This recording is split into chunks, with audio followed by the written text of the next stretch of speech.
ખરા અર્થમાં જો કોઈ માણસને એવો અહેસાસ હોય, એ કહે નહીં કે સર્જક છે, પોતે કોઈ પોતાને ના કે હું સર્જક છું, પણ કોઈ માણસને એમ ફીલ થાય કે હું સર્જક છું, અને જો એને પૂછવામાં આવે ને તો રામ, મને લાગે છે આ બધાનું કોમન જવાબ હશે કે મોટામાં મોટો સંઘર્ષ છે નોકરી સાથે સર્જક બનીને રહેવું. કેમ કે ત્યાં કલાકોનું ફોર્મેશન છે, ત્યાં કામગીરીની ડિમાન્ડ છે, તમારે કામ કરીને આપવાનું છે, અને કયો વિચાર ક્યારે તમને કંટ્રોલ કરે છે ને એની તમને ખબર જ ના હોય. બરાબર. એક અતિ ગંભીર મિટિંગ ચાલી રહી છે, ચાલો મિટિંગ નહીં જવા દે, લંચ ટાઈમ ચાલી રહ્યો છે, બિલકુલ બરાબર, બધા મિત્રો રિલેક્સ મૂડમાં છે, અને તમારી અંદર કોઈ ગંભીર ક્ષણ પકડાઈ ગઈ છે. હવે એ ક્ષણ ગંભીર છે ને બહાર વાતાવરણ છે એ મનોરંજનનું છે, હવે એ બેને ક્યાંય મેળ જ પડવાનું નથી.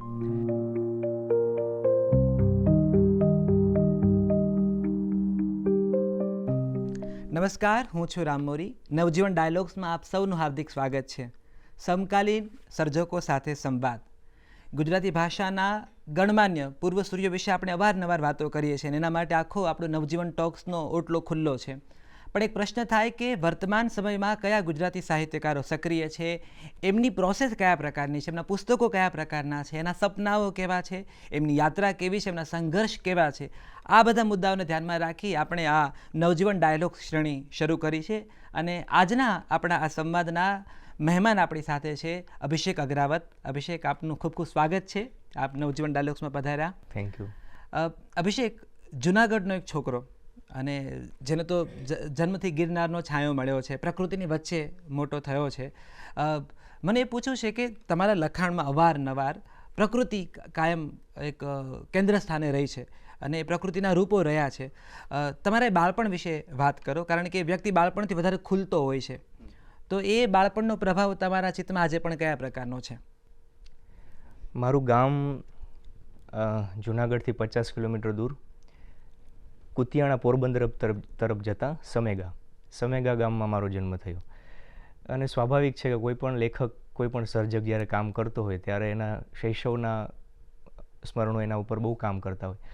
એટલે મારા ઉપર પણ એવું થયું છે કે હું ક્રમશઃ આમ બદલતો રહ્યો હોય ને રામ, એવું મને થયું છે કે ગામડામાં મારો જન્મ થયો, પછી ત્યાંથી એક નગરમાં ગયો, પછી મહાનગરમાં ગયો, અને ત્યાંથી પાટનગરમાં ગયો. એટલે પ્રોસેસ બહુ ઇન્ટરેસ્ટિંગ રહી છે. અને આજની તારીખે શહેર કે ગામ કે છૂટે એવું તમને લાગે, પણ એ ખાલી સ્થળથી જ છૂટતું હોય, એનાથી વધારે કંઈ તમારી અંદર હોય જ. તો સમેગામાં મારું બચપન વીત્યું, અને પ્રાથમિક શાળા સુધીનો અભ્યાસ મારો ત્યાં. તો ગામડામાં કેવું જીવન હોય સામાન્ય, કે સ્કૂલે જવાનું, ઘરે આવવાનું, પણ ઘરે તો ખાવા જવાનું, ઘણીવાર તો ઘરે ખાવાનું ના હોય, બહાર જ ખાવાનું હોય, મિત્રોને ત્યાં, આજુબાજુવાળાને ત્યાં. તો એ રીતે આખું મારું બાળપણ વીતેલું. ત્યાં એનું ખૂબ મોટું કામ થતું હતું મારી ઉપર, પણ સ્વાભાવિક છે કે ત્યારે હું બાળક, એટલે મને ખબર ના હોય. પણ હવે જ્યારે હું મને જોઉં છું ત્યારે મને વારંવાર એવું થાય કે એ જે સમેગામાં રહેતો અભિષેક હતો ને, એ જ હજી લખાવે છે એમ. આ શહેરનો, અથવા તો હવે જે નોકરી કરતો, હવે જે કામ કરતો, 2-5 જણા જે એને લેખક તરીકે ઓળખે છે, અથવા તો જે વાંચકો એને ઓળખે છે, અથવા તો એના નોકરીના એરિયાના જે લોકો છે એને ઓળખે છે, એને એ ખબર જ નથી કે ખરો અભિષેક ત્યાં છે ગામમાં. બરાબર.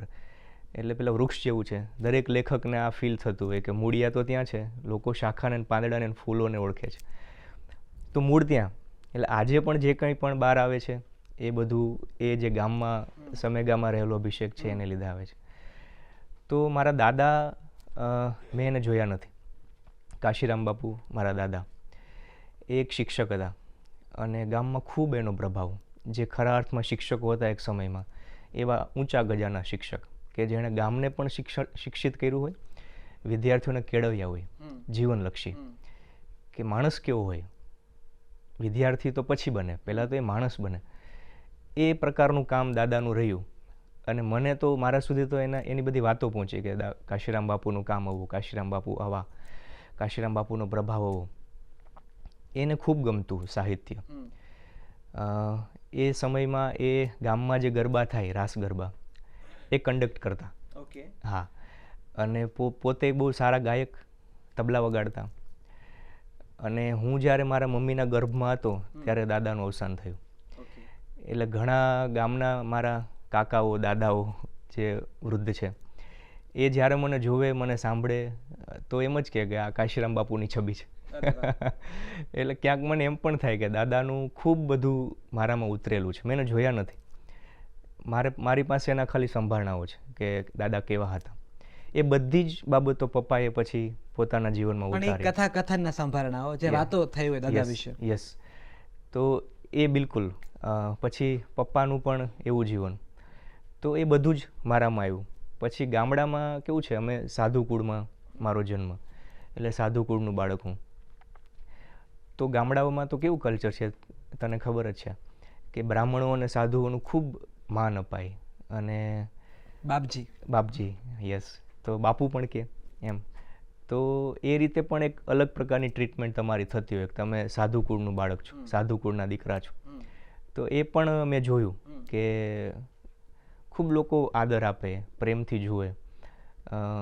બીજા બધા જે છોકરાઓ હોય એટલા જ રફલી તમને ટ્રીટ કરવામાં ના આવે, કેમ કે તમે બાપુના ઘરના દીકરા છો, બાવાજી છો એવું. તો એ બધું જ મારી કેળવણી હતી. મને ત્યારે ખબર નહોતી પડતી. પછી જ્યારે આખા મહાનગરના વિશ્વમાં તમે એક પાર્ટ બન્યા ત્યારે તમને ખબર પડે કે એ જે લોકોનો રવૈયો હતો તમારા માટેનો, એ ખરેખરનું ઘડતર હતું.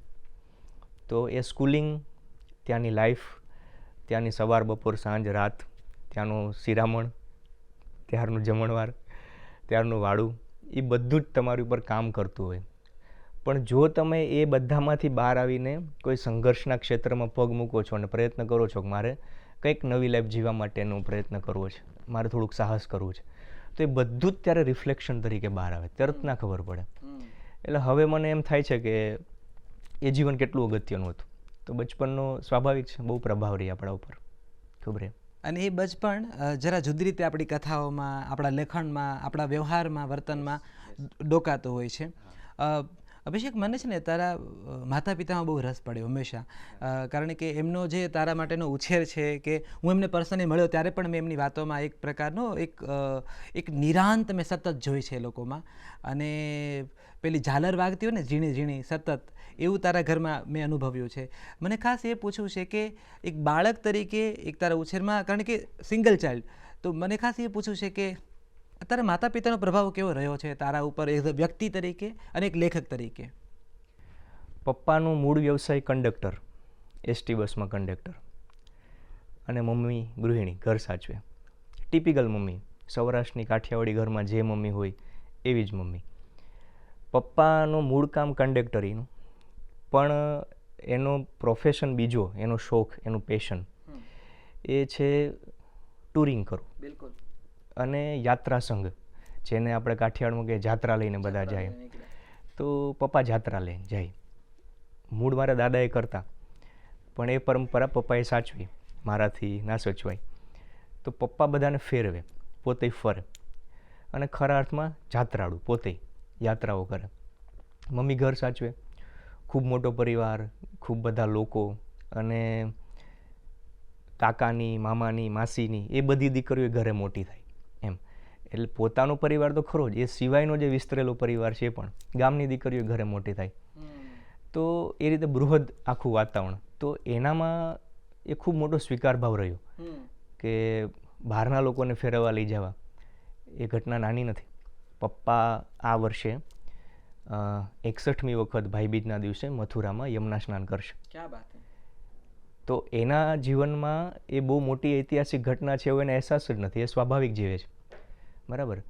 પણ એ કેટલી મોટી આખી યાત્રા રહી હશે કે માણસને એક વખત પણ યમુના સ્નાન કરવું હોય તો પણ એના ભાગમાં નથી.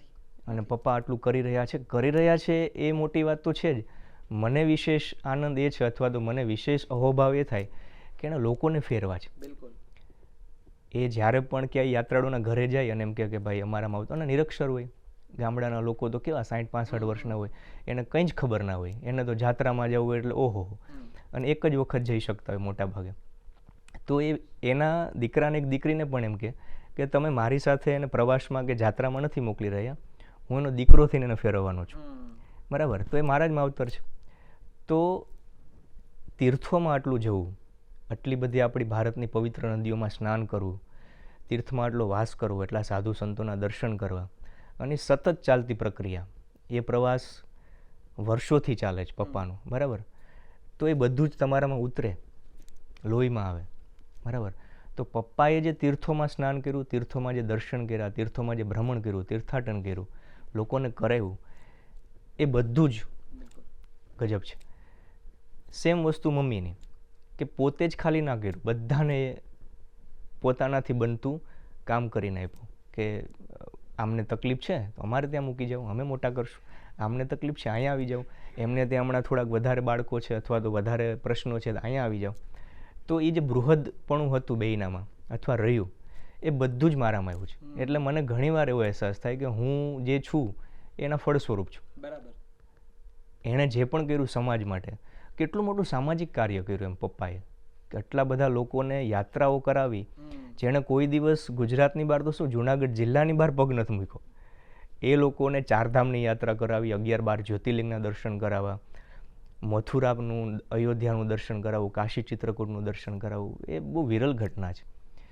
તો એ બેયનામાં સાધુકુળમાં હોવાના નાતે તો ખરી, પણ એને જીવીને જે સાધુતા કેળવી એ બધી જ મારા જીવનમાં આવી.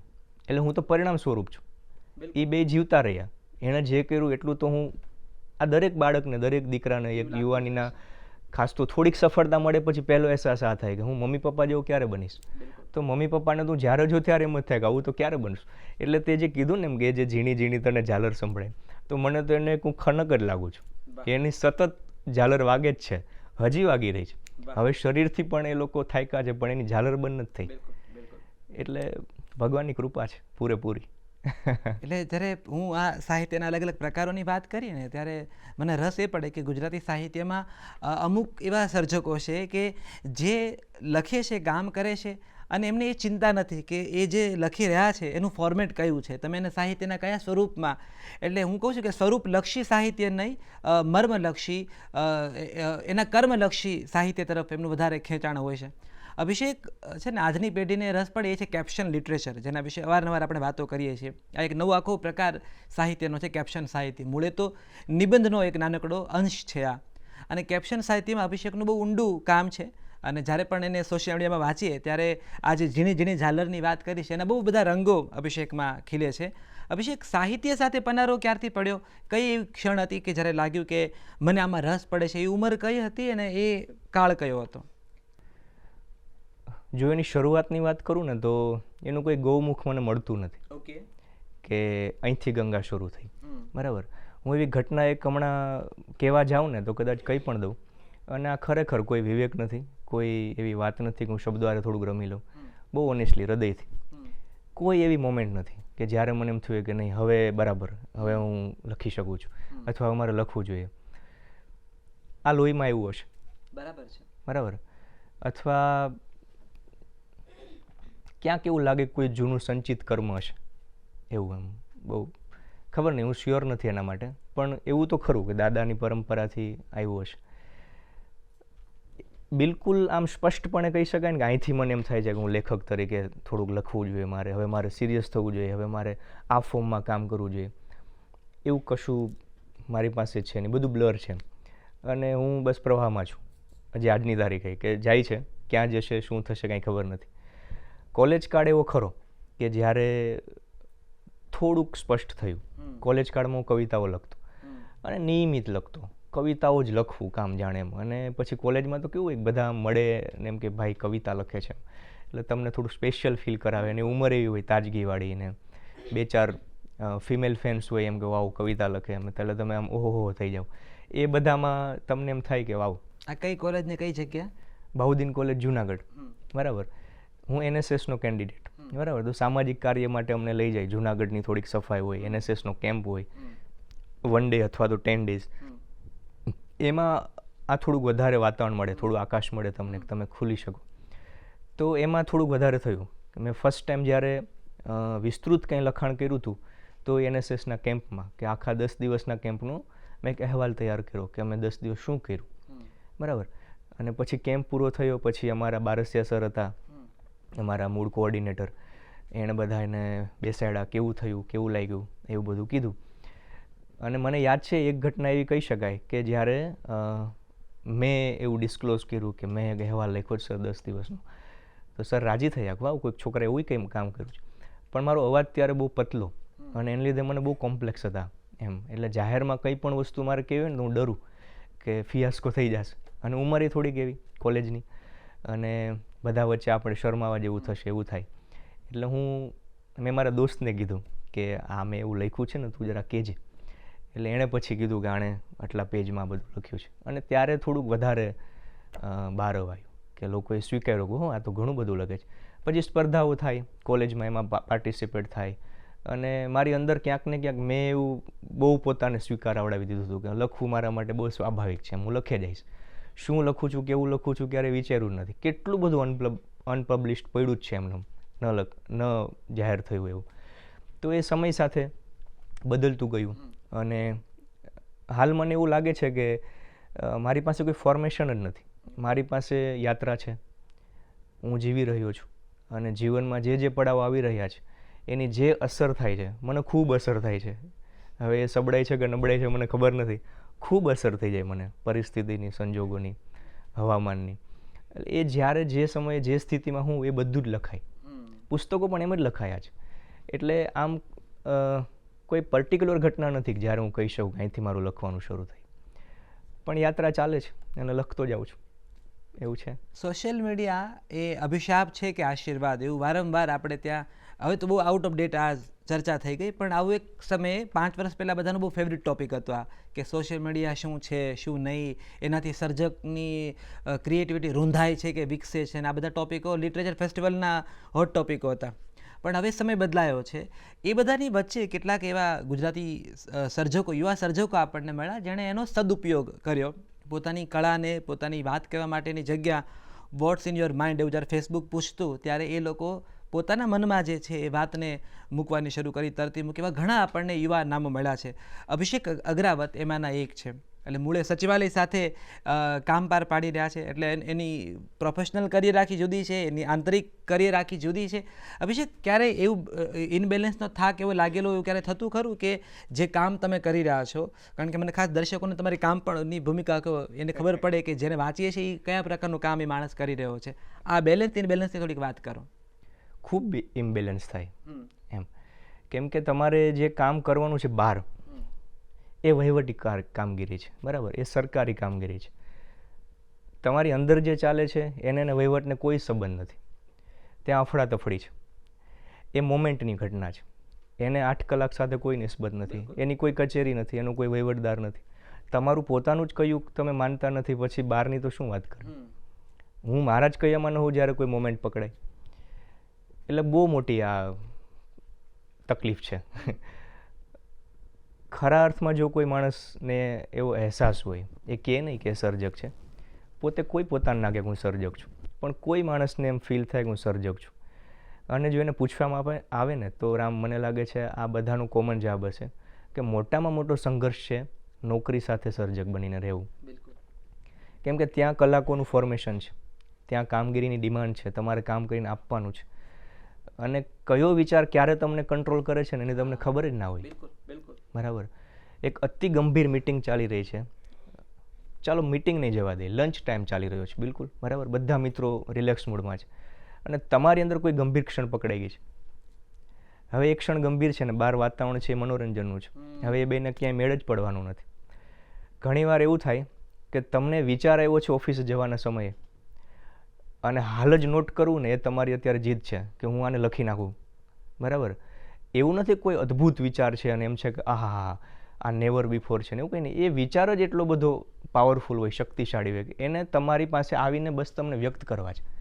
એ કોઈ પુસ્તક માટે છે, એ કોઈને કહી દેવા માટે છે, એ છાકો પાડી દેવા માટે છે કે વાવ વોટ એ લાઈન, એવું કાંઈ જ નથી. એ વિચારની જ એટલી ક્ષમતા છે કે એને એવું છે કે બસ મારે બહાર આવવું છે, તું ગમે મને બહાર લાવ. તો શું કરો તમે? તમારી પાસે ઘડિયાળ છે અને ઘડિયાળ આપણા નિયંત્રણમાં નથી. સેમ વસ્તુ વિચાર છે, બરાબર. એ તમારી ઉપર હાવી થઈ ગયો છે, એને બહાર આવવું છે. ઘડિયાળે દોડાવીને તમને ઓફિસે પહોંચાડવા છે, ત્યાં તમારા બોસ અથવા તમારું કામ તમારી રાહ જોઈ રહી છે.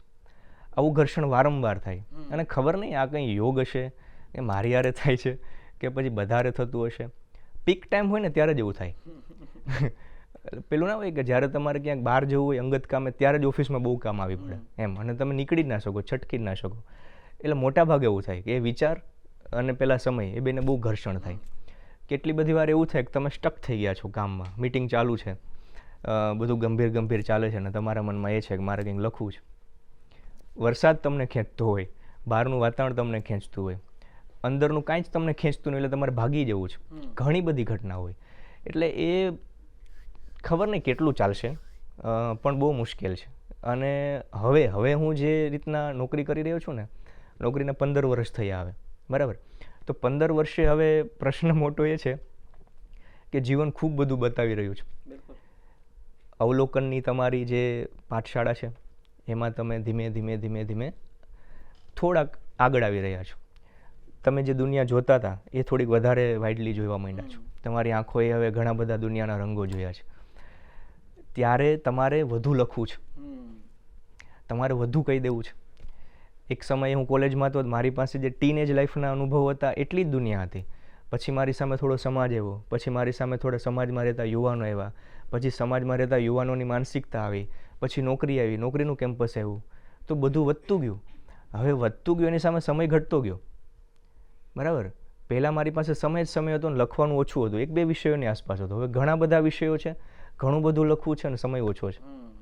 મોટા ભાગનો આપણો ફ્રેશ સમય જે હોય અથવા મોટા ભાગનો જે લખવાનો સમય હોય એ લગભગ ઓફિસ જ લઈ જાય છે. અને એની સામે એની એક માનસિકતા તો ખરી ને.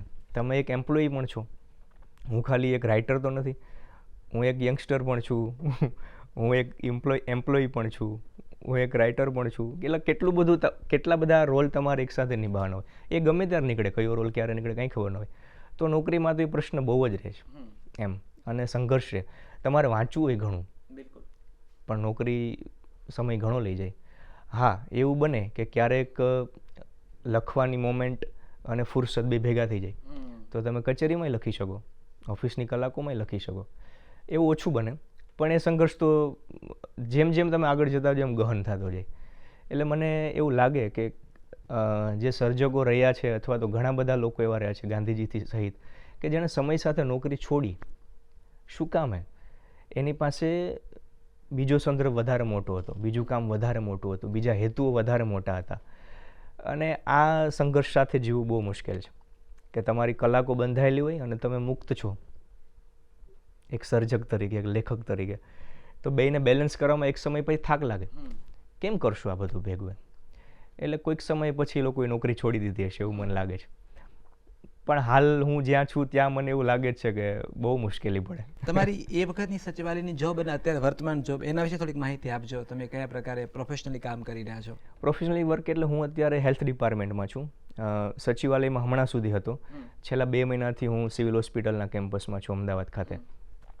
તો વર્ક પ્રોફાઇલ બદલી છે, મારો આવવા જવાનો સમય બદલી ગયો છે. અપડાઉન પહેલાં લાઈફમાં નહોતું, હવે અપડાઉન એડ થયું છે. ઓફિસની કલાકો બદલી છે, ઓફિસના લોકો બદલ્યા છે, કેમ્પસ બદલ્યું છે. વર્ષોથી જે ઢાંચામાં, જે સિસ્ટમથી અનુભવ સાથે હું કામ કરતો હતો એમાં ધીમે મારી એક પકડ આવતી હતી. હવે બધું જ નવું છે. યસ. તો એનો બહુ પ્રભાવ પડે. વિષયો નવા તમારી અંદર એડ થાય, નવી ચેલેન્જીસ આવે, નવા લોકો આવે, નવા વિષયો આવે, અને એની સાથે તમારે કામ પાર પાડવાનું છે. અને નો એક્સક્યુઝવાળું વાતાવરણ પણ હોય. નોકરીમાં જે એમ કહે છે, લોકો માને છે કે સરકારી જમાઈ બનવું તો બહુ મજાની વાત છે. એવું હોતું નથી. નોકરી જે કરી રહ્યા છે ને એને ખબર છે કે નોકરી હવે કેટલી ગંભીર થઈ રહી છે. નોકરીમાં કામ પાડવું બહુ મુશ્કેલ થતું જાય છે. એટલે પ્રશ્નો થાય, ઘણા પ્રશ્નો થાય. યસ. અત્યારે આ અદ્ભુત ધીર ગંભીર વાતો કરતા અભિષેક અગ્રાવત જ્યારે 18, 19, 20 વર્ષના હતા અને ફૂલ ગુલાબી પતંગિયાની જે ઉંમર હતી એ ઉંમરમાં એણે મોહબ્બતની વાતો કરી છે. અને એકદમ કાલી ઘેલી એ ઉંમરમાં જે પ્રેમના રંગો એની અંદર ફૂટ્યા. અને એ સુંદર પુસ્તક અહેસાસોની આતશબાજી, મોહબ્બત, મારા હાથમાં જે આ પુસ્તક છે અભિષેક અગ્રાવતનું, RR શેઠ પ્રકાશિત આ પુસ્તક અત્યારે જે છે યુવાનોમાં ખાસું પોપ્યુલર થયેલું. કારણ કે એકદમ જે તરંગો મનમાં ઉઠ્યા હોય, પ્રેમની પેલી આ પહેલાં વરસાદની માટીની જે ગંધ છે એના જેવું આ પુસ્તક. એના કોઈ પણ લેખ વાંચો એટલે તમને ટીનેજ હો તો તમને પહેલું જ થાય કે એક્ઝેક્ટલી બસ આ જ હું કહેવા માગતો હતો જે આ લેખકે કીધું છે. અભિષેક, મોહબ્બત કેવી રીતે જન્મી અને મોહબ્બત આવી કેવી રીતે તમારા સુધી? મોહબ્બત મારી ઉંમર સાથે મારામાં આવી. કોઈ પણ જીવ જ્યારે જુવાન થાય એટલે એની અંદર એક બહુ ગજબનો વિસ્ફોટ થાય. બિલકુલ. અને એ બેકાબુ હોય છે. એ કોઈના બાપનું ના માને. એવો એક વિસ્ફોટ મારી અંદર એ થયો. હવે જ્વાળામુખી ફાટ્યો એમ કહો, સુનામી થઈ એમ કહો, નદીમાં પૂર આવ્યું એમ કહો, ધરતીકંપ થઈ એમ કહો, જે કેવું એ કહો, દરેકની સાથે થાય. મને ભગવાનની કૃપા કે એ જે પણ ઘટનાઓ બની વિદ્રોહી સ્વરૂપે એને લખી શકવાની મોકળાશ મને મળી. બિલકુલ. કે હું લખી શક્યો. મોહબ્બતમાં ખાસ એ થયું કે એ પ્રેમ ઉપરનું પુસ્તક છે એવું લોકો માને છે, પણ એ ખરેખર પ્રેમ પરનું પુસ્તક નથી. જે વાંચે છે એને ગમે છે, એનું કારણ એ છે કે એને નવાઈ લાગે છે કે મેં આ મોહબ્બત વાંચવા માટે હાથમાં લીધું અને મને એમ થશે પ્રેમની બહુ ગુલાબી ગુલાબી વાતો હશે. એવું નથી થયું. અને પછી જે અચંબિત થઈ જાય છે એનો એને આનંદ આવે છે કે આમાં તો એક નવું જ નીકળ્યું. જાત માટેની અવેરનેસ રાખી નવેસરથી પ્રેમનો એક મને એ જ ખાસ કહેવું છે કે આ જે અહેસાસ છે ને, તમને પ્રેમ છે, કોઈ વ્યક્તિ ગમે છે, મને મારી જાત માટેના પ્રશ્નો છે, અચાનક હું મને ગમવા માંડું છું, પણ મને એ જડતોય નથી વાત કે મારે કયા શબ્દોમાં પરોવી છે.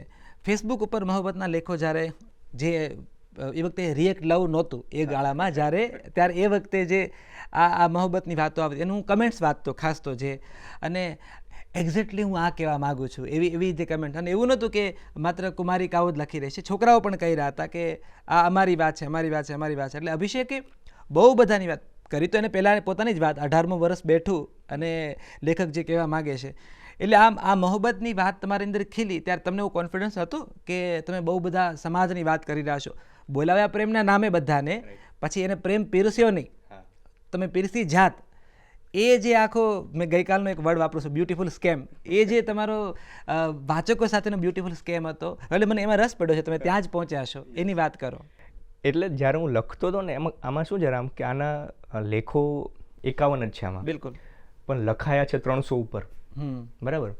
રોજ નવું પતંગિયું. 300 માંથી 51 સિલેક્ટ કર્યા છે. બહુ અંગત બહાર ના કઢાય ને, એમ ડાયરીના પન્ના પછી પુસ્તક રૂપે ના છપાય. બરાબર છે.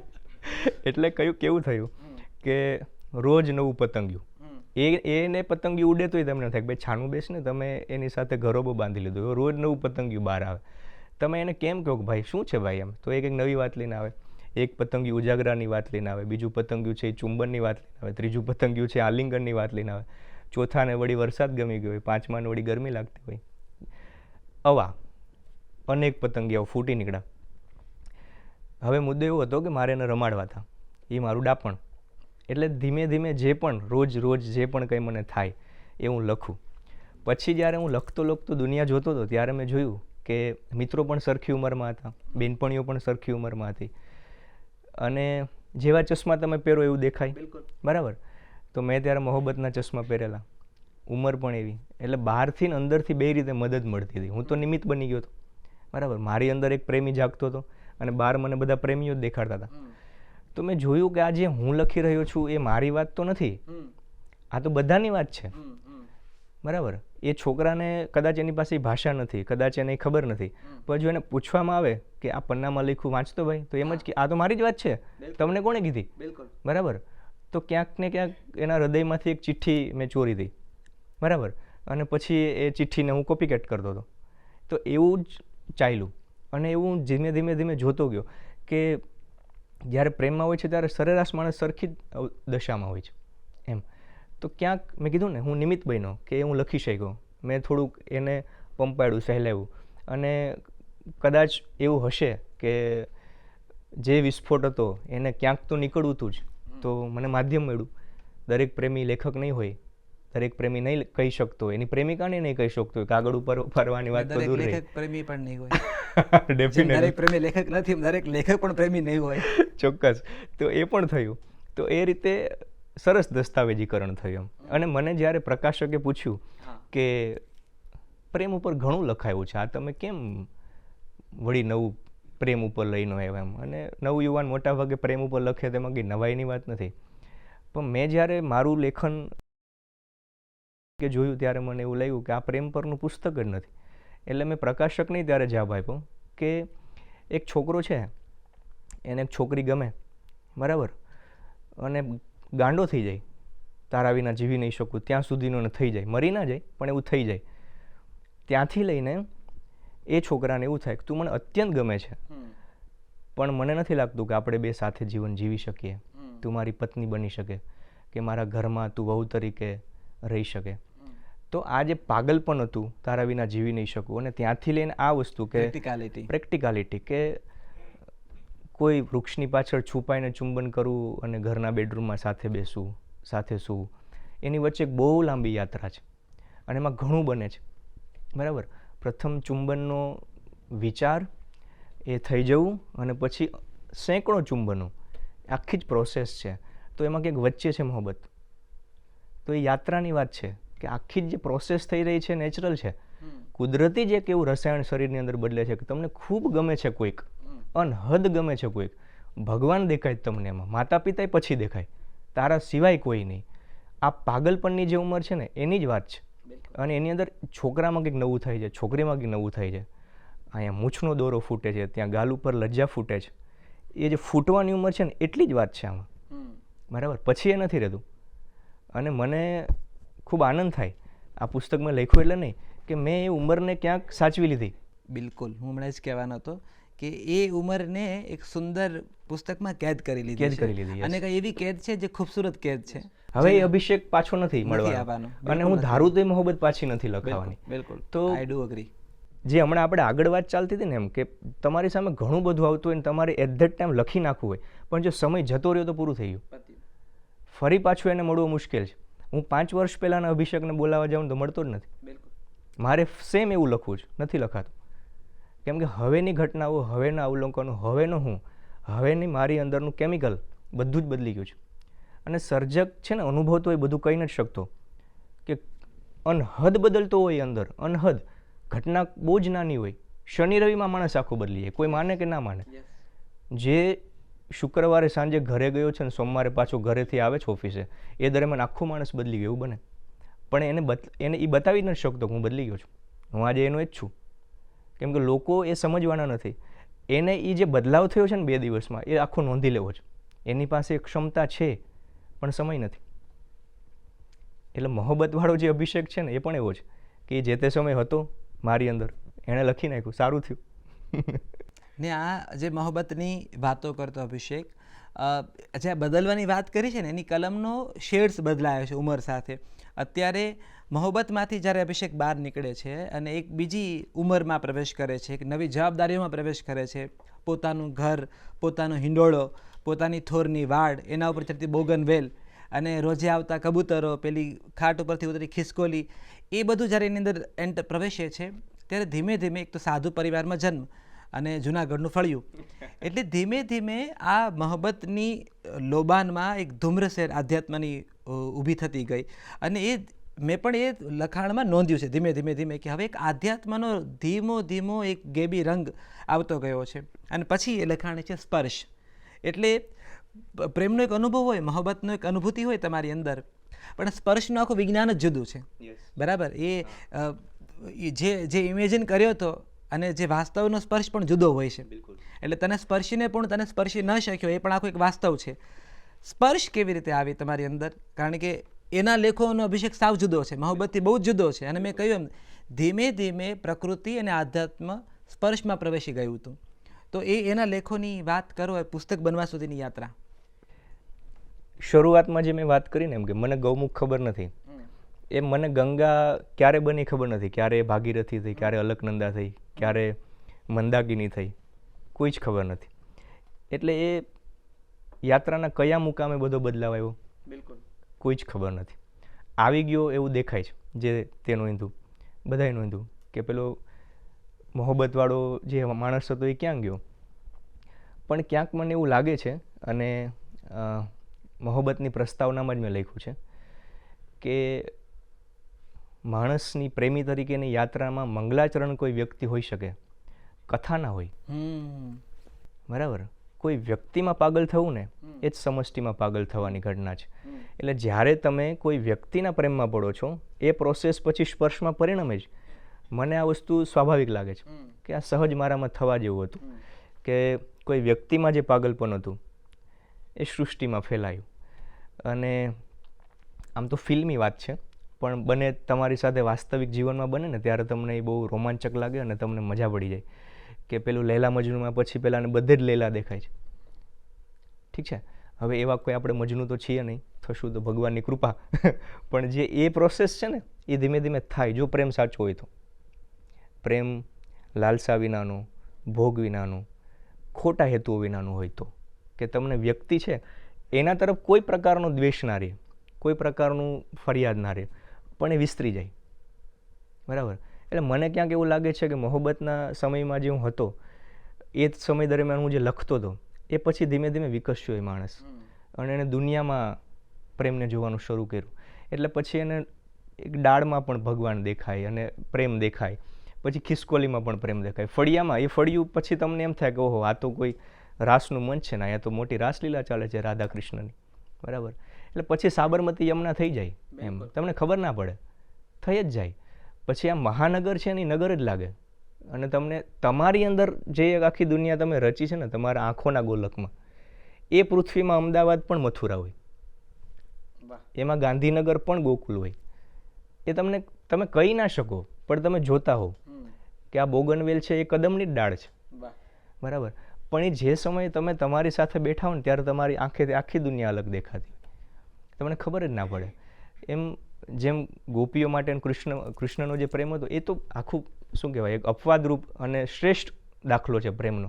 તેમ છતાં આપણી અંદરનો નાનો થોડો અંશ છે કૃષ્ણનો, આપણે આમ તો એના જ છીએ બધા, આપણી અંદર એક નાની રાધા છે, થોડી ઘણી ક્યાં છે ખબર નથી, પણ એ તમને અહેસાસ કરાવે, એ એની આંખથી તમને દેખાડે કે કોઈ એક વ્યક્તિમાં શા માટે સીમિત થઈ જવું, એ વિસ્તરે. કૃષ્ણનો રાધા માટેનો પ્રેમ હોય એટલો જ બધા માટેનો પ્રેમ હોય, પણ દેખાય ખાલી એટલું જ એમ. એટલે મને ક્યાંક એવું લાગે છે કે મોહબ્બતમાંથી સ્પર્શમાં જે અભિષેક ગયો ને એ ક્યાંક આમ જ ગયો હશે કે એણે થોડું જોવાનું વિસ્તારી દીધું એમ. અને ઉંમરનો પણ પ્રભાવ હોય. તમે જે જીવતા હતા એ લાઈફ કોલેજ લાઈફ હતી, તમે જે જીવતા હતા એ હજી યુવાનીના 18, 20 કે 22માં વર્ષની ઉંમર હતી, ને પછી તમે ધીમે ધીમે મેચ્યોર થયા, જે મૂછનો દોરો ફૂટવાની ઉંમર હતી ત્યાં દાઢી આવી ગઈ છે. બરાબર. તો એ પરિપક્વતાની નિશાની છે. એટલે મોહબ્બત થોડી વિસ્તરી એ રીતે એવું મને લાગે છે અને સ્પર્શમાં દેખાય છે. બરાબર. અને સ્પર્શમાં જે આખી વાત છે ને જીવનલક્ષી એ રીતે છે કે યુવાન આ રીતે જીવન જોવે તો કેવું સરસ એમ. ફરિયાદો બધાને છે, ખૂબ ફરિયાદો છે એમ, પણ આ રીતે જોઈ શકાય એમ. જો યાત્રા બરાબર હોય પ્રેમની તો મને લાગે છે થાય, અને દરેકને થાય. મને જ થયું છે એવું મને લાગતું નથી, દરેકને થાય. જે મોટાભાગે યુવાનોમાં થાય છે ને એમ કે એને પ્રેમના સ્મરણો કરતાં એની ફરિયાદો ખૂબ હોય. એનું કારણ જ એ હશે કદાચ કે એણે એ બરાબર એનો મહિમા સમજ્યો જ નથી એ પ્રેમનો, કે એમાં કંઈ મળે જ નહીં, એમાં માત્ર ગુમાવવાનું હોય.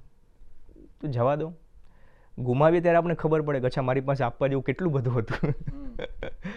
અને જ્યારે તમે આપી દો છો ને એટલે દુનિયા બધું પાછું, સૃષ્ટિ બધું પાછું આપે છે.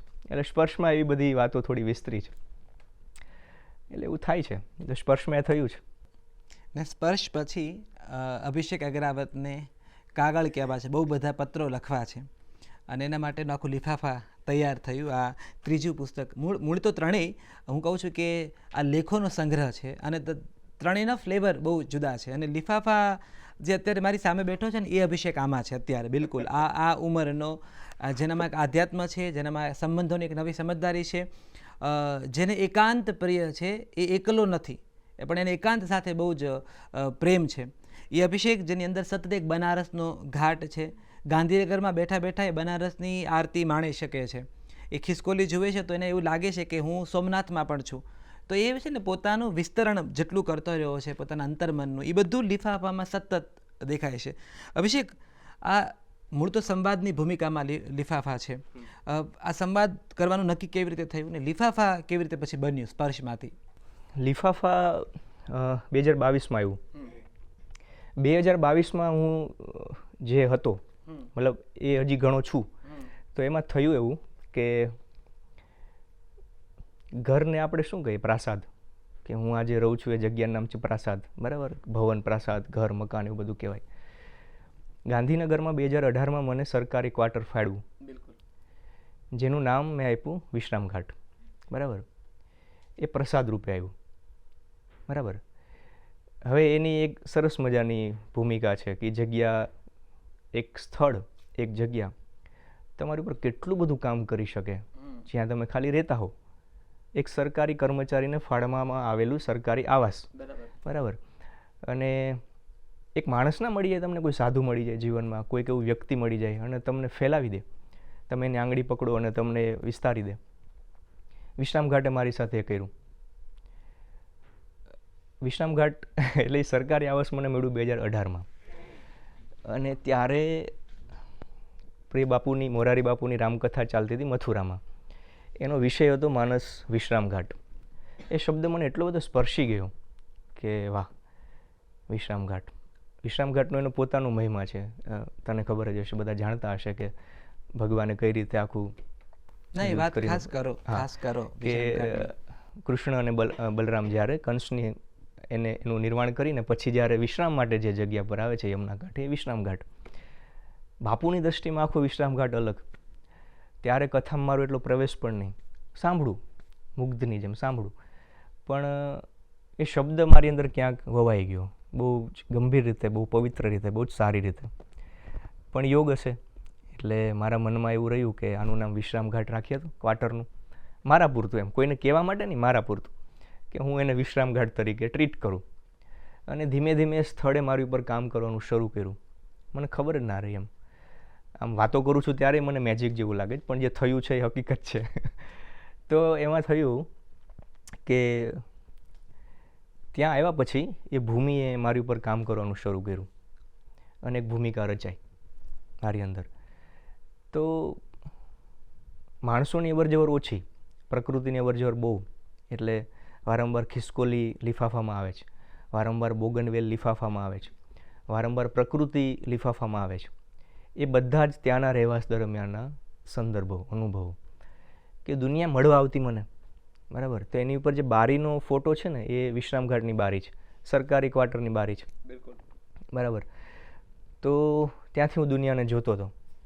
અને સમહાવ 2 બુક તમે લખી હોય એટલે સ્વાભાવિક છે કે તમારા સુધી તમારા વાંચકો પહોંચે, અને સોશિયલ મીડિયા પર તમે એક્ટિવ હોવ એટલે એ માધ્યમે પહોંચે.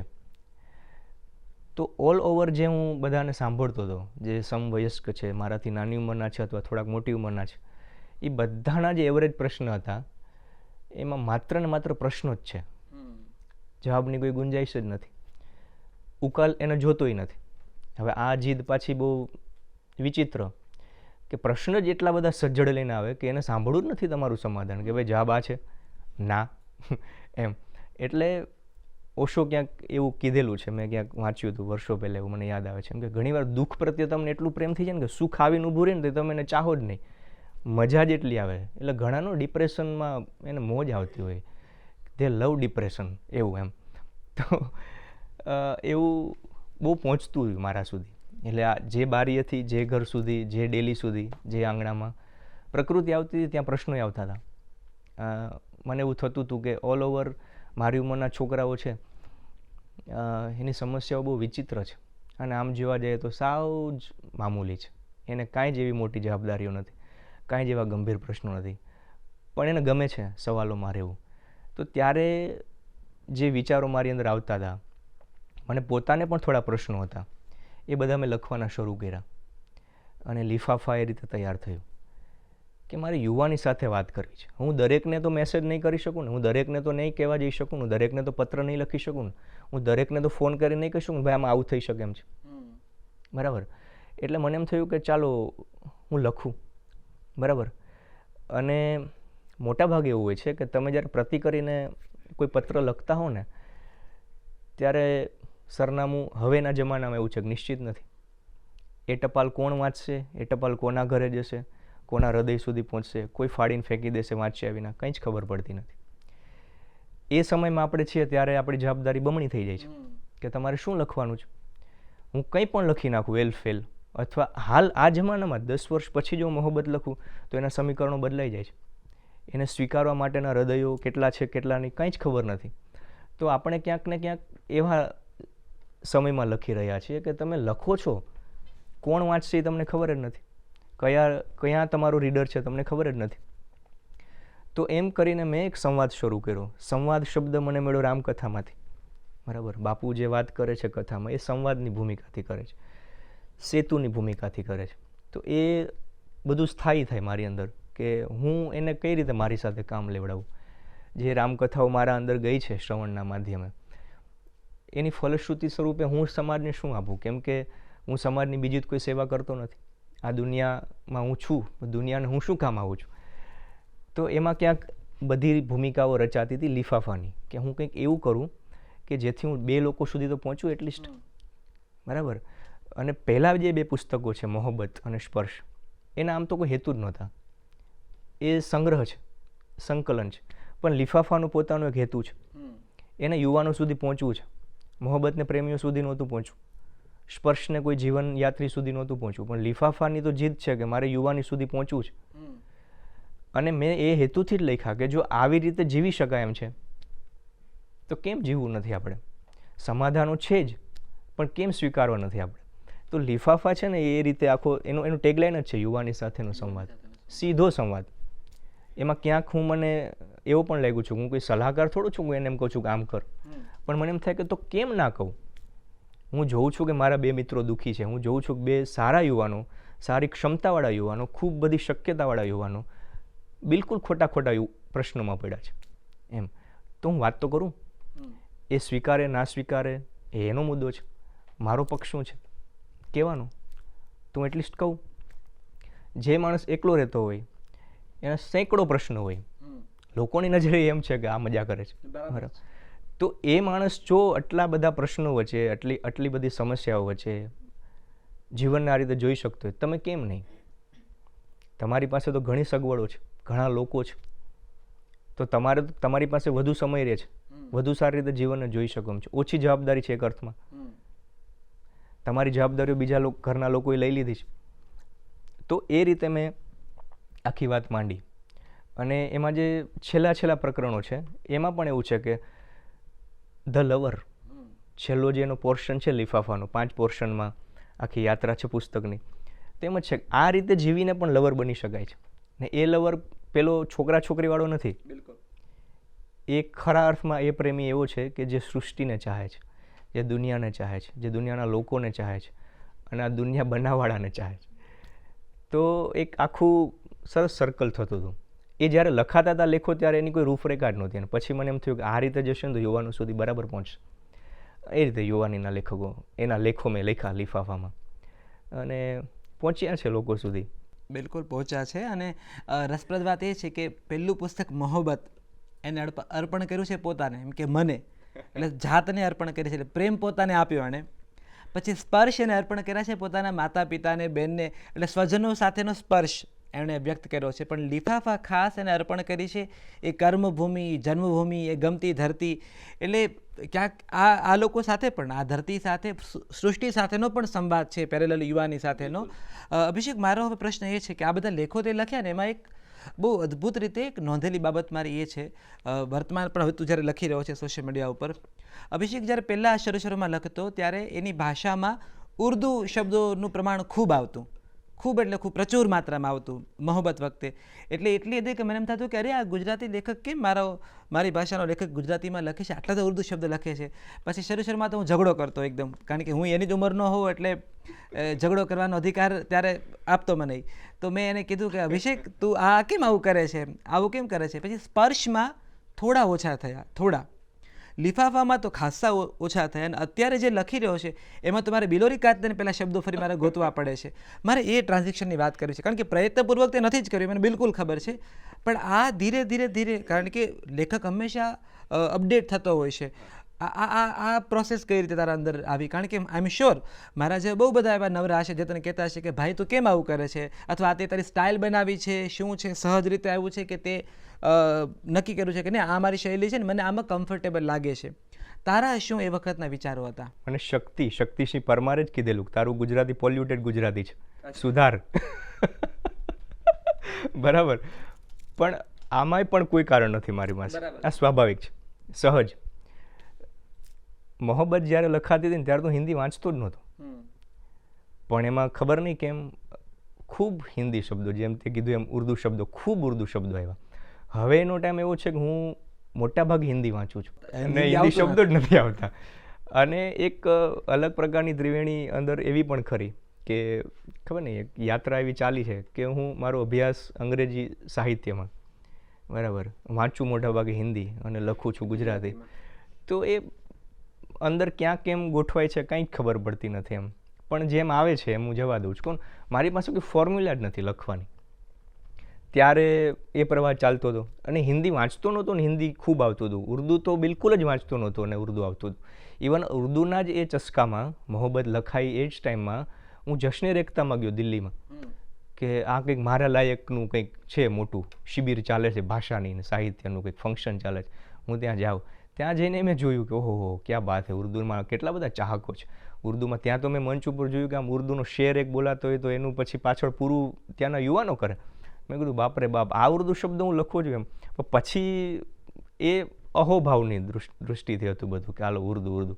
પણ પછી કાંઈ ઉર્દુ એવું બચ્યું નહીં મારી અંદર. એટલે એટલો જ કોટા હતો કદાચ અને ધીમે ધીમે નીકળી ગયો. આગળ એક શું થશે કાંઈ ખબર નથી. પણ એનું કોઈ કારણ નથી મળતું. મેં પૂછ્યું મને ઘણીવાર કે ભાઈ શું પણ ઉર્દુ એમ. આમાં લિફાફામાં એવું છે કે લિફાફા ટાઇટલ છે એ ગુજરાતી નથી બરાબર. એમાં જે 5 સેક્શન આખા મેં કર્યા છે એ અંગ્રેજીમાં કર્યા છે અને લેખો બધા ગુજરાતીમાં છે. એટલે આ બધું આમ ભેગું થઈને જ આવે છે. કેમ આવે છે ખબર નહીં પણ આવે છે. એ ફેક્ટ છે. અભિષેક અગ્રવાલ સાથે વાત કરતા હો તમે અને તમે જો એના શૃંગાર લેખન વિશે વાત ન કરો તો અધૂરું છે. એક મોટું ફેન ક્લબ છે જે રાહ જોતું એક અભિષેક ક્યારે શૃંગાર લેખો લખશે. વરસાદ વરસે ધોધમાર ત્યારે અદરકવાળી ચા યાદ ના આવે પહેલાં અભિષેકના શૃંગાર લેખો યાદ આવે. અને એવા કેટલાય લોકો છે જે વાંચે વારંવાર વાંચે સેવ કરીને રાખે સોશિયલ મીડિયા ઉપર. અભિષેક મારે આ શૃંગાર લેખોનું મને પહેલાં તો એ પૂછ્યું છે કે ભવિષ્યમાં પુસ્તક આવશે તમારા મનમાં છે ખરું આ શૃંગાર લેખો? ચોક્કસ છે ચોક્કસ છે. અને એટલા માટે છે કે મને બહુ જવાબદારી ભર્યું કામ લાગે છે. એમાં થોડુંક પણ સ્ખલન આખી જ સુંદર આખી જ પવિત્ર પરંપરા ઉપર પ્રહાર કરે તો મારી બહુ મોટી જવાબદારી બને છે. લખતી વખતે એટલો જવાબદાર હું નથી હોતો પણ પુસ્તક સ્વરૂપે જ્યારે હું મૂકવા માંગતો હોઉં ત્યારે એની ઘણી જવાબદારી બને. પણ મનમાં તો છે ઘણા વર્ષોથી છે કે મારે એના ઉપર એક પુસ્તક કરવું છે અને બહુ સારી રીતે કરવું છે. જોઈએ હવે ક્યારે થાય છે. એટલે અમારી પેઢીનો એક એવો લેખક જેણે શૃંગાર ઉપર ખૂબ લખ્યું છે, લખી રહ્યો છે, લખે જાય છે અને એની પોતાની શૃંગારની વિભાવનાઓ પણ બહુ બધી રસપ્રદ છે. અભિષેક તું સેલ્ફ સેન્સરશિપ રાખે છે એવું તને ડર લાગે છે જ્યારે તું લખી રહ્યો ત્યારે? મારો પ્રશ્ન એ તને ખાસ પૂછવો છે કે જ્યારે તું કોઈ આર્ટિકલ લખી રહ્યો છે ત્યારે તારા મનમાં કેટલી પ્રકારની કાતરો ચાલતી હોય છે કે તું એની ચિંતા નથી કરતો, નેચરલી લખે છે અથવા તને એવા કોઈ રિએક્શન આપ્યા હોય કે ભાઈ તું આ બંધ કર કારણ કે શૃંગાર સાહિત્ય લખતા લોકો સાથે હંમેશા આ બનતી અમુક કેટલીક કોમન ઘટનાઓ છે. મને એ જાણવું છે કારણ કે આજની પેઢીનો તું એકમાત્ર એવો લેખક છે જે શૃંગાર ઉપર લખે છે એટલા માટે પૂછું છું. શરૂમાં જ્યારે હું ફેસબુક પર લખતો ત્યારે મારા મનમાં કોઈ જ ભૂમિકા નહોતી. લોકોના સ્વીકારે, લોકોના પ્રોત્સાહને, લોકોએ જે રીતે રિએક્ટ કરવાનું શરૂ કર્યું એના પછી મને ખ્યાલ આવ્યો કે અચ્છા આવું કંઈક હું લખું છું એ અલગ છે. આ જે લખું છું એ બોલ્ડ કહેવાય. આ જે હું લખું છું એ મેઇન સ્ટ્રીમનું નથી. પછી GLF અમદાવાદ ખાતે જે આયોજન થાય એમાં એક સેશન ગોઠવાયું શૃંગાર પર અને પછી એમાં મને બોલવા માટે આમંત્રિત કરવામાં આવ્યો. Thanks to you. અને પછી એ જે થયું ત્યારે એક આઈડેન્ટિટી બની કે આ શૃંગાર લેખનનો કોઈ પ્રતિનિધિ માણસ છે જે શૃંગાર ઉપર લખે છે અને શૃંગાર ઉપર બોલવાય આવે છે. પછી શું છે કે એક ચિત્ર, એક છબી લોકોના નજરમાં તૈયાર થાય. આ બધામાં જ્યારે હું આમાં થતો ગયો પછી મને ખબર પડી કે ઓકે તમે જે લખો છો એ સામાન્ય નથી બરાબર. લોકો કોઈ પણ રીતે આને લઈ શકે અને એના ખૂબ બધા પ્રત્યાઘાતો પડી શકે. શરૂમાં ખૂબ પડતા હતા કે લોકો ગાળાગાળી સુધી આવી જાય, લોકો ફોન કરે ક્યાંક પણથી નંબર શોધીને, લોકો બહુ ગંદા મેસેજ કરે, ઘરમાં મા બેન નથી ત્યાં સુધી વાત આવી જાય. આ બધી વસ્તુએ મને આના તરફ એકાગ્ર કર્યો. ત્યાં સુધી એકાગ્ર જ નહોતો. લખતો તો ત્યારે તો હું ખુલ્લે આમ લખતો હતો. મતલબ મને એમ થતું કે આખું આકાશ મારું છે અને હું પોતે જ પેન છું, મારે જેમ લખવું એમ લખીશ, શું ફેર પડે છે. અને એમાં વિદ્રોહ પણ નહોતો, બધું જ સહજ છે, કોઈ વિદ્રોહ નહીં, હું કંઈક નવું લખું એવું કોઈ માનસિકતા નહીં. લોકોના જે પ્રત્યાઘાતો આવ્યા, પ્રતિભાવો આવ્યા એમાં વાહ પણ હતી અને ગાળ પણ હતી. એના આધારે પછી મને ક્યાંક એમ લાગ્યું કે આ થોડુંક કંઈક સેન્સિટિવ છે એમ. અને પછી 2 હતા વિકલ્પો મારી પાસે કે હું મારી ધારામાં ચાલું અને બીજું આનો વિરોધ કરું કે તમને તકલીફ શું છે એમ. પણ મેં પહેલો વિકલ્પ જ શરૂ રાખ્યો કે હું મારી ગતિમાં રહું. વિકલ્પ પસંદ કર્યો કે લોકો છે, લોગો કા કામ હે કહેના, અને તમે સારું લખો કે ખરાબ લખો, જેને કહેવું છે એ તો કહેવાના જ. હું મારી ગતિથી શરૂ રહ્યો. પછી મેં લગભગ 2 વર્ષથી ફેસબુક બંધ કર્યું છે, કેમ કે ક્યાંક મને એવું લાગ્યું કે મારું આ જે લખાણ હતું, જ્યાંથી હું થોડો શૃંગારના લેખક તરીકે થોડો પ્રચલિત થયો, એનું મૂળ માધ્યમ ફેસબુક, બરાબર, એ સિવાય તો કોઈ મારું માધ્યમ નહોતું. પછી ત્યાં પણ મેં બંધ કર્યું કે લોકો હવે ઓવર સેન્સિટિવ થઈ ગયા છે, લોકો પ્રત્યાઘાતમાં વધુ માનતા થયા છે. તો મારે એ જગ્યાએ વાત જ શું કામ કરવી જોઈએ જ્યાં લોકોને ખાલી ચર્ચા જ કરવી છે, વાતની ગંભીરતા, વાતની સુંદરતા, એનો રસ એને પકડવો જ નથી, સીધી ગોળીબાર કરવો છે. આપણે ત્યાંથી ખસી ગયા. પણ આજે હું જ્યારે જોઉં છું, લગભગ હું છેલ્લા 8 થી 9 વર્ષથી શૃંગાર પર સતત લખી રહ્યો છું, તો એક વસ્તુ મને બહુ ગમી રહી છે, અને એ છે કે લોકો એને સ્વીકારી રહ્યા છે. બિલકુલ. અને એટલી જ સુંદરતાથી સ્વીકારી રહ્યા છે જેટલી સુંદરતાથી હું લખી રહ્યો છું. કદાચ હું લખી રહ્યો છું એનાથી વધારે સુંદરતાથી એ સ્વીકારી રહ્યા છે. આમ શું કામે? મને ઘણીવાર પ્રશ્ન થાય કે આ વાતમાં મારી પાસે તો કોઈ ફૂટપટ્ટી નથી કે આ સુંદરતાની વાત છે, આ સૌંદર્યની વાત છે, આ શૃંગારની વાત છે, અને આ બીભત્સ છે, આ વલ્ગર છે. મારી અંદર તો જે આવે છે હું લખી નાખું છું. તો જે ગાળો કાઢનારા છે, જે વિરોધ કરનારા છે, એની સંખ્યામાં સ્વીકારનારાની સંખ્યા વધારે છે.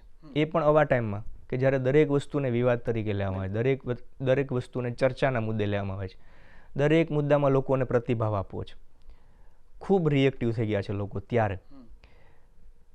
તો મને શક્તિએ એક સરસ વાત કરી હતી, શક્તિ સી પરમાર ભાવનગરથી, કે તું જે રીતે શૃંગારને જોવે છે ને, બે શરીરને જોવે છે, જે રીતે એને તું લખવા માંગે છે, એટલી મંગલમય રીતે લોકો પણ જોવા માંગે છે, પણ જોઈ નથી શકતા.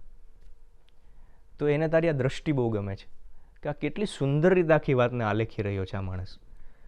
અને એ બાબતની બહુ ગંભીરતાપૂર્વક મેં નોંધ લીધી, કેમ કે શૃંગાર ઉપર મારી પાસે વાહ જ આવે છે, વિવેચન તો બહુ ઓછું આવે છે. કે લોકો મને ટપારે કે આમ કેમ છે, આ શું કામે છે, પૂછે, વિરોધ કરે એમ નહીં. આની પાછળનું રહસ્ય શું છે, કેમ તમે આવું લખો છો, આની પાછળની ભૂમિકા શું છે. લોકો બે જ રીતે જુએ છે, કાં તો બહુ ગંદી રીતે અને કાં તો બહુ પર્સનલી રીતે. આવું તમે કરેલું છે? સર્જક દરેક વસ્તુ જીવતો જ એવું જરૂરી જ નથી. તો એ આખો અલગ વિષય થઈ જાય. પણ આ આખી વાત આ રીતે થઈ રહી છે કે આજની તારીખે લોકો ખૂબ વાંચી રહ્યા છે શૃંગારને. અને જે તે કીધું એમ કે તલપાપડ હોય થોડાક કે શું આવશે, વરસાદ તો પડ્યો પણ આનું કંઈ પોસ્ટ ના આવી. પણ એવું કે જે છે એમ જ હું મૂકું છું.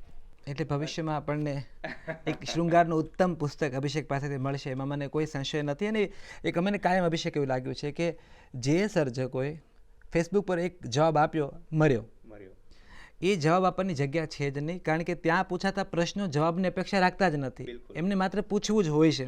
એટલે એક બહુ ઉત્તમ તમે પસંદ કર્યો રસ્તો. અભિષેક, મારે જ્યારે આપણે અંતિમ તબક્કામાં છીએ આખા સંવાદના, મારે ખાસ એ પૂછવું છે કે તમને તમે જેનાથી પ્રભાવિત થયા હોય એવા ગુજરાતી ભાષાના કે ભારતીય ભાષાના કયા સર્જકો છે જેણે તમને લખવા માટે કાયમ પ્રેરિત કર્યા હોય, જેવા નામ તમારે દર્શક મિત્રોને કહેવા હોય કે આ લેખકો છે? હું પ્રભાવ કરતાં સ્વભાવ ઉપર જવાની કોશિશ કરીશ. અને આ જવાબ કોઈ ટાળવા માટેની કે હું પહેલાં કરવા માટેની વાત નથી, પણ જે ગુરુ કૃપાથી મને મારા સુધી પહોંચ્યું છે અને હું જે શીખવાની કોશિશ કરી રહ્યો છું કે મેં સર્જક કે કોઈ પણ લેખક હોય, કોઈ પણ કૃતિ હોય, કોઈનો મેળો હોય, કોઈ જીવનમાં આવી ગયું હોય અચાનક, તો એના સ્વભાવને સ્વીકારવાની કોશિશ કરી છે. પ્રભાવ ખબર નહીં, પહેલેથી મને બહુ છીછરો શબ્દ લાગ્યો છે, મને થોડોક ન પચે એવો શબ્દ લાગ્યો છે કે આનાથી હું પ્રભાવિત થયો, આ પુસ્તકે મારી ઉપર બહુ કામ કર્યું, એવું નહીં. મને ક્યાંક એવું લાગે છે કે જેવા તમે હોવ એવા લોકો તમારા સુધી પહોંચી જાય, કોઈ પણ રીતે પહોંચી જાય, અસ્તિત્વ પહોંચાડે. તો જે પુસ્તકો કે જે સર્જકો મારા જીવનમાં જે સમયમાં હું જે સ્થિતિમાં હતો અને આવ્યા, તો એ પણ કૃપા પક્ષથી જ આવ્યા છે. કે કોઈ પુસ્તક હું ખરીદવા નથી ગયો, પુસ્તક મારા સુધી આવ્યું છે. કેમ કે મારાથી વધુ સક્ષમ પુસ્તક છે, હું નથી. મારાથી વધુ સક્ષમ એ સર્જક છે, એ મારા સુધી આવ્યા. અને એનો આશીર્વાદરૂપ ઘટના ગણું છું કે આટલા બધા પુસ્તકો હોય એમાંથી કેટલાક પુસ્તકો જ મારા સુધી પહોંચવાના છે. જેમ એક એવી મારી માન્યતા છે કે એક પુસ્તક તારા હાથમાં આવે, મારા હાથમાં આવે, ત્રીજાના હાથમાં આવે, ચોથાના હાથમાં આવે, બધા અંડરલાઈન અલગ અલગ જગ્યાએ કરે છે, બરાબર. તો એ ક્યાંક તમારી ચેતના હોય જે તમને ત્યાં દોરી જતી હોય કે વાવ આ બહુ જોરદાર છે. બીજા માટે હાસ્યાસ્પદ હોય, ત્રીજાની રડાવી દેતી હોય, અને ચોથા માટે એની કોઈ વેલ્યુ જ ના હોય કે આ શું વાત છે, આમાં શું અંડરલાઈન કરવાની, બરાબર. પુસ્તક માટે એવું હોય. તો જે સર્જકો આવ્યા છે એ બધા જ મને કૃપા પક્ષના લાગ્યા છે કે એ ક્યાંક એ બધા એવા પૂર્વસૂરીઓ છે કે જ્યારે એણે જે ભૂમિકાથી લખી ત્યારે એને ખબર હશે કેમ મને નથી ખબર, પણ એમાં ક્યાંક પ્રતિમા હું હતો કે એને મારા સુધી પહોંચવું હતું, તો એ પહોંચી ગયા. અને જેટલા પણ આશીર્વાદ એને મને આપવા હતા એ આપી દીધા, બરાબર. કોઈ સમયે ચંદ્રકાંત બક્ષી આવ્યા, કોઈક સમયે અશ્વિની ભટ્ટ આવ્યા, કોઈક સમયે જય વસાવડાના લેખોએ મારી ઉપર બહુ કામ કર્યું. એમ દરેક વ્યક્તિ, દરેક સર્જક મારા સુધી એ રીતે પહોંચ્યું. પણ સમહાવ ક્યાંક મારો એવો સ્વભાવ કે પ્રભાવમાં હું ના આવ્યો, એમ કે એમાં મને જે બહુ શુભ લાગતું હતું કે વાવ આ બહુ જ સરસ છે, એમ આ કેટલું બધું વિસ્તૃત છે, આમાં બિલકુલ સંકીર્ણતા નથી, એને મેં સ્વીકારી લીધું. પછી એ ખસી ગયું, એ પુસ્તકે ખસી ગયું, એ સર્જકે ખસી ગયા. પછી યાત્રા આગળ વધી, એમાં જે એવું પ્રવાહમાં છે બધું એવું છે. અને અભિષેક, બીજા છે ને અત્યારે મારે સેલ્ફ પબ્લિશિંગ વિશે એક વાત ખાસ પૂછું, કારણ કે બહુ બધા યુવા સર્જક મિત્રો કહેતા હોય છે કે અમે જ અમારું પુસ્તક છાપ્યું હતું. અને મને એવું કાયમ લોભ રહ્યો છે કે હું આ જે પહેલાં નવા સર્જકો છે એના એ અનુભવો ખાસ એટલે વહેંચાવડાવું, કારણ કે જોનાર જે જણ છે એ કદાચ એને ખબર પડે કે મારે આ અજમાઈશ કરવી કે ન કરવી. તમારું આ જે સેલ્ફ પબ્લિશિંગ, કારણ કે અત્યારે તો આર શેટમાં તમારા પુસ્તકો અદ્ભુત રીતે મળે છે, પણ જ્યારે જે ક્ષણે તમે નક્કી કર્યું એ અનુભવ કેવો રહ્યો? અને ખાસ તો આ વાચકો સાથે અથવા આ જે નવશીખ્યા જે લેખક મિત્રો જેને લખવું છે એ લોકો માટે આ ટિપ્સ કંઈક કામ લાગે, તમારો એ અનુભવ ખાસ વહેંચો મિત્રો સાથે. મને બિલકુલ મારા અનુભવ એવું લાગે કે કોઈ પણ લેખકે જે નવોદિત છે, જેણે નવું પુસ્તક બનાવવાનું સપનું છે, જેને એમ થાય છે કે મારે પણ એક મારું પુસ્તક હોય તો પ્રકાશિત કરવું હોય તો એને સૌથી પહેલી કોઈ શરત કે કોઈ વસ્તુને જો કેળવવાની જરૂર છે ને તે છે ધીરજ. બરાબર. હું હાલ એને 3 તબક્કામાં મૂકું છું. પહેલાં તો ખૂબ જીવો, પછી ખૂબ વાંચો, અને પછી પુસ્તક પ્રકાશિત કરવાનું સપનું સેવો. સીધી જ ઉતાવળ કરવાની જરૂર નથી કે ચાલો મારી પાસે થોડું કંઈક લખેલું છે. કેમ કે હવે કેવી સ્થિતિ છે કે દરેક માણસ વક્તા થઈ ગયો છે, દરેક માણસ લેખક થઈ ગયો છે. અને એ ખરાબ છે કે સારું છે એમાં આપણે નથી પડવું, પણ એમાં શું છે કે ભાઈ જથ્થાબંધ માલ સારો હોય એ વસ્તુ માલ નથી, બરાબર. સર્જક હંમેશા જો સ્વતંત્ર હોય ને તો તમે પોતાને જ કેળવો પહેલાં, તો પછી પબ્લિકેશન સુધી પહોંચો. પબ્લિકેશન એ સૌથી છેલ્લું પગથિયું છે, નહીં કે પહેલું, બરાબર. ચિક્કાર જીવવાની જેને જીદ છે એને પહેલાં તો જીવી નાખવાનું છે, ઘણું બધું જીવવાનું છે. પછી જીવવા દરમિયાન ઘણું બધું વાંચવાનું છે, કેમ કે આપણી પહેલાં ઘણા પૂર્વસૂરીઓ થયા છે અને ખૂબ અદ્ભુત લખ્યું છે. એટલે ક્યાંક આપણે પહેલી વખત લખી રહ્યા છીએ એટલે આપણા અંદર જે અહોભાવ છે ને એને થોડોક ન્યાય મળે કે ઓલરેડી એવું ઘણું લખાઈ ચૂક્યું છે, એટલે મનમાં બીજો કોઈ અહંકાર રાખવાની જરૂર નથી, બરાબર. આમાં મારું ફ્રેશ શું છે એ થોડુંક શીરનીર કરવાની તમને થોડોક વિવેક તમારી અંદર કેળવાય. એટલે એ બીજા ફેઝમાં એ યાત્રા જરૂરી છે. ત્રીજા ફેઝમાં એવું છે કે તમે હવે પ્રકાશક પાસે જાઓ, અને ગુજરાતને સારા પ્રકાશકો મળ્યા, તમારું પુસ્તક છાપી દેશે. જો તમારી અંદર ખરેખર કંઈક મૌલિકતા છે, જો ફ્રેશનેસ છે, તો છપાવવાનું જ છે, પણ ઉતાવળ નથી કરવાની. પહેલી જ દવા છે એ ધીરજની છે કે પહેલાં જીવો, સરસ રીતે જીવો, પછી એને તમે થોડું વાંચી મઠારી અને તમને એમ થાય કે નહીં હવે આ કંઈક ન્યાયપૂર્વકનું છે, આ મારા માટે કામનું છે ને બીજા માટે કામનું છે, પછી છપાવો. અને પ્રકાશકો છાપી આપે છે, કોઈ જ જગ્યાએ એવું નથી કે હવે ભાઈ પુસ્તક તમારા પુસ્તકમાં કાંઈ નથી. સરસ જીવેલું હશે ને સરસ વાંચેલું હશે ને તો સરસ લખાયેલું હશે જ, અને સારું લખાયેલું હશે તો છાપશે પ્રકાશકો. પછી છે સમાજ, વાચકો છે, દુનિયા સ્વીકારશે ને વાંચશે તમને. બિલકુલ. એટલે પ્રોસેસ છે આખી. છાપી જ નાખવું એવી કોઈ ઉતાવળ ના કરવી જોઈએ કોઈએ પણ. અભિષેક, અત્યારે શું લખી રહ્યા છે? આગળનું શું વિચારી રહ્યા છે? અંતિમ કે મારે જે આગળ આ કરવું છે, એવી કોઈ લેખક તરીકેની ઈચ્છા કે મારે જે આના વિશે લખવું છે, મારે ભવિષ્યમાં આના વિશે કામ કરવું છે? મને નવલકથા લખવાનું બહુ જ મન છે, કોવિડમાં મેં એક નવલકથા લખી, યસ, અને એ પબ્લિશ નથી થઈ. એમાં મારે એડિટિંગ કરવું છે એનો મને સમય મળતો નથી, અને ખૂબ સરસ લખાય એમ. મને ખુદને એમ હતું વર્ષોથી કે હું એક સરકારી કર્મચારી ઉપર કંઈક લખું, કેમ કે એ યાત્રામાં હું પણ એક મુસાફિર છું, અને એક કર્મચારીની માનસિકતા કેવી હોય એને મારે થોડુંક સ્વરૂપ આપવું હતું. એટલે એના ઉપર મેં ઘણા લેખો લખ્યા અમુક વર્ષો પહેલાં, કોવિડ પહેલાં. અને સમહાવ અત્રાપી હું વાંચતો હતો અને મને ખૂબ ગમી ધ્રુવ દાદાની અત્રાપી. એટલે હું સુરત મારા ઓફિસના કામેથી ઓડિટમાં હતો, સુરત સિવિલ હોસ્પિટલમાં. અત્રાપી પૂરી થઈ એટલે બીજા જ દિવસે હું કરમસદ આવ્યો દાદાને મળવા, કે મને બહુ ગમી અત્રાપી એમ. અને ત્યારે ધ્રુવ દાદાએ એવો જ પ્રશ્ન કર્યો કે શું લખો છો નવું? એટલે મેં કીધું કે આવું મારા મનમાં છે કે હું સરકારી કર્મચારીઓને કેન્દ્રમાં રાખીને કંઈક લખું. તે કે તો શું લખે છે? એટલે મેં કીધું હું લેખો લખું છું. તે કે તો નવલકથા કેમ નથી લખતો? મેં કીધું દાદા મારાથી લાંબા લેખો નથી લખાતા એમ, એટલે મને ડર છે કે હું આખી જ પ્રોસેસને ન્યાય આપી શકીશ કે કેમ. તો એમણે મને કીધું અને વાવી દીધું. કીધું એટલે કે તું નવલકથા લખીશ ને તો તારી પાસે શક્યતાઓ બહુ રહેશે, પાત્રોને લઈ જવાની, તારી કલ્પનાઓને લઈ જવાની. લેખમાં તું સીમિત થઈ જઈશ. અને મને ખૂબ સ્પર્શી ગયેલું. પણ એ પછી બીજ ઉગ્યું છે કોવિડના શાંત નિરાંતવાળા વાતાવરણમાં, કે એમાં એ નીકળું. અને પછી એક સરકારી કર્મચારી યુવાન છે અને એને લઈને એક નવલકથા અમે રચી, જે પ્રેમકથા થઈ, જે મર્ડર મિસ્ટ્રી થઈ, અને આગળ જતાં આધ્યાત્મિક યાત્રા થઈ, ખબર નહીં. અને બહુ સરસ લખાઈ. પણ પછી એ શું ત્યારે ઉતાળમાં થોડીક લખાતી હતી, ડેઈલી હું એના એપિસોડ લખતો હતો. હવે એને મઠારવાની છે. એક એ છે. બીજું મનમાં છે, હમણાં વાત કરી એમ શૃંગાર પરનું કામ છે, એ છે. અને ત્રીજું મારા મનમાં ક્યાંક બહુ ઊંડે ઊંડે એવું છે કે હું કોઈ યુવાન સાધક ઉપર લખું, કે જે આ જ સમયમાં છે, આ જ કેઓસમાં છે, આ જ મુશ્કેલીઓમાં છે, અનહદ પ્રતિકૂળતાઓમાં છે, પણ એ જીવનને ચિક્કાર રીતે જીવી રહ્યો છે, પણ સાધક દ્રષ્ટિએ, કોઈ વિષય દ્રષ્ટિએ નહીં. તો કેમ? અને ક્યાંક જીવને એવી થોડીક ભૂમિકા આપી, અને ક્યાંક એ હું થોડુંક જીવ્યો છું, થોડુંક જીવીશ. અને બાકી મોટાભાગની ગુરુકૃપા એ બધા જ ભેગા થઈને કામ કરાવડાવશે. તો મારે એની ઉપર કામ કરવું છે.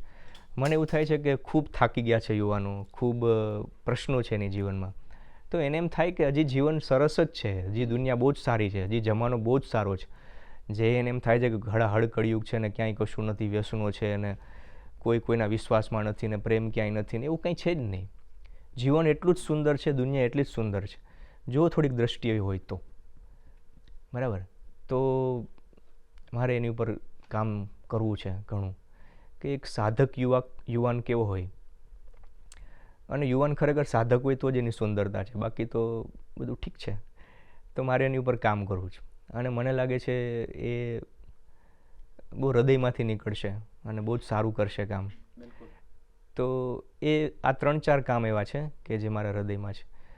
એક સુંદર નવલકથા લખવી છે એમ, અને એના મૂળમાં પણ ક્યાંક મોહબ્બત હશે, જે પ્રેમથી ભરેલી હોય, બિલકુલ, કે જેમાં પ્રેમ જ હોય, આદિ મધ્ય અંત પ્રેમ, બીજું કોઈ જ વાત નહીં. જોઈએ સમયની પ્રતિકૂળતાઓને લીધે થોડુંક પેલું થાય છે, પણ કરવું છે એવું કામ. ના, પણ અમે બિલકુલ નવજીવન ડાયલોગ્સની આખી ટીમ વતી તમને શુભકામના પાઠવીએ છીએ કે બહુ જલ્દી તમારી નવલકથા ગુજરાતી વાચકોના હાથમાં આવે. બાકી તમે મોહબ્બત, સ્પર્શ અને લિફાફા RR શેઠમાંથી પ્રાપ્ત કરી શકો છો. અભિષેક અગ્રાવતના આજે સુંદર લેખોમાં રહેલું પ્રેમ, આધ્યાત્મ, પ્રકૃતિ અને એનું દર્શન તમને બિલકુલ સ્વ સાથેની નવી ઓળખાણ કરાવશે. અભિષેક, તમે ખાસ અમારા સંવાદમાં જોડાયા અમારી સાથે અને બહુ રસપ્રદ અજાણી વાતો અમારી સાથે વહેંચી, એના માટે નવજીવન ડાયલોગ્સની ટીમ વતી આપનો ખૂબ ખૂબ આભાર. ખૂબ ખૂબ આભાર રામ, થેન્ક યુ. નવજીવન આખી ટીમને ખૂબ થેન્ક યુ. અને આ યુવાનો જે પણ કામ કરી રહ્યા છે એ બધા ખૂબ સરસ કામ કરે, અને એવી શુભેચ્છાઓ. Thank you so much.